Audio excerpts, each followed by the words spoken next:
ಬಿತ್ತಾರ ಅದು ಕಡಿಮೆ ರೇಟ್ ಮಾಡಿ.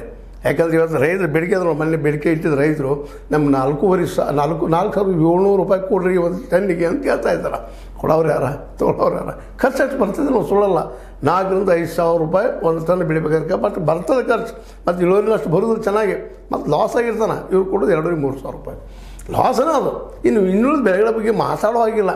ಯಾಕೆಂತಂದ್ರೆ ನಾವು ಏನೋ ಮಾಡ್ತೀವಿ ಹೇಳ್ತೀವಿ, ನಮ್ಮ ಗೌರ್ಮೆಂಟ್ಗಳು ಹೇಳ್ತಾರೆ, ಸಿದ್ದರಾಮಯ್ಯರು ಹೇಳ್ತಾರೆ, ಮೋದಿಯವರು ಹೇಳ್ತಾರೆ, ಏನೋ ಬೆಂಬಲ ಬೆಲೆ ಘೋಷಿಸಿದ್ರಿ, ಬೆಂಬಲ ಬೆಲೆ ಘೋಷಿಸಿದ್ರಿ. ಇನ್ನು ಸರ್ಕಾರದಿಂದ ತೊಗೊಳ್ಳೋ ಸರ್ಕಾರದ ಗೋಡೌನ್ಗಳಿಗೆ ಹೋಗಿ ಬಿಡೋದು ಸ್ವಲ್ಪ ಈ ರೇಷನ್ ಸಲುವಾಗಿ ತೊಗೊಳ್ತಾರಲ್ಲ, ಅಲ್ಲಿ ಒಂದು ಸ್ವಲ್ಪ ರೇಟ್ ಸಿಗ್ಬೋದು. ಬಟ್ ಫ್ಯಾಕ್ಟ್ ಏನಪ್ಪ ಅಂತಂದ್ರೆ ಪ್ರೈವೇಟ್ದವ್ರು ಯಾರು ಈ ರೇಟ್ ಕೊಟ್ಟು ತೊಗೊಳ್ಳೋದೇ ಇಲ್ಲ. ಇನ್ನೂ ಕಡಿಮೆ ಮಾಡಿ ತೊಗೊಳ್ತಾರೆ. ಏನು ನೀವು ಬೆಂಬಲ ಬೆಲೆ ಘೋಷಣೆ ಮಾಡಿರ್ತೀರಿ ಅದಕ್ಕೆ ಕಡಿಮೆ ತೊಗೊಳ್ತಾರೆ. ಅದರಷ್ಟು ಸಹಿತ ಕೊಡೋದಿಲ್ಲ ಅನ್ನೋ ಸಹಿತ ಎಷ್ಟೋ ಸಲ ಕೈ ಅನುಭವಗಳಾಗಿದ್ದಾವೆ.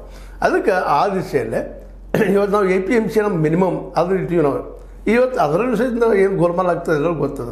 ಶುಗರ್ ಫ್ಯಾಕ್ಟ್ರಿಯಲ್ಲೇ ಕಬ್ಬುಗಳು ತೂಕ ಮಾಡಿದ್ರು ಹೊಡಿತಿರ್ತಾರೆ, ಮತ್ತೇನೋ ಹೊಡಿತಿರ್ತಾರೆ, ಇಳುವರಿ ಕಡಿಮೆ ಬರ್ತದೆ ಅಂತ ಹೇಳ್ತಾರೆ. ಅಲ್ಲಿದ್ದು ಒಂದು ರೀತಿ ಶೋಷಣೆ ಆದ ರೈತಂದು. ಇಲ್ಲಿ APMC ಒಳಗೆ ಹಚ್ಚಾರ ಹವಾಸ ಐತಿ, ಮಾಧ್ಯಮ ಐತಿ, ತೂಕ ಕಡಿಮೆ ಮಾಡಿ ಹೇಳ್ತಾರೆ. ಉಳಿದ ಬೆಳೆಗಳಿಗೆ ಇನ್ನೂ ರೇಟ್ ಕಡಿಮೆ ಮಾಡಿ ಹೇಳ್ತಾ ಇರ್ತಾರೆ.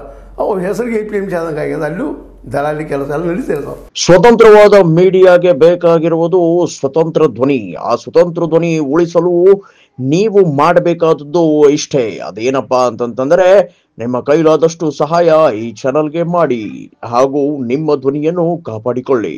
ಇಂಥ ಪ್ರಸಂಗದಲ್ಲೇ ಹೊಸದಾದ ಒಂದು ವ್ಯವಸ್ಥೆಯನ್ನು ರೈತರು ಕೊಡೋ ಸಲುವಾಗಿ ನಮ್ಮ ಬೆಳಗಾವಿ DCC ಬ್ಯಾಂಕ್ ಮಾಡಬೇಕಾಗಿದೆ. ಇವತ್ತು ಯಾಕೆ ಮಾಡ್ಬೇಕಂದ್ರೆ ಸಾಲ ಕೊಟ್ಟರಲ್ಲ, ಸಾಲ ತಿರುಗು ಜೊತೆಗೆ ಅವ್ರ ಪಾಪ ಆಸ್ತಿ ಹೊರಟು ಆಗಬೇಕಾಗಿದೆ.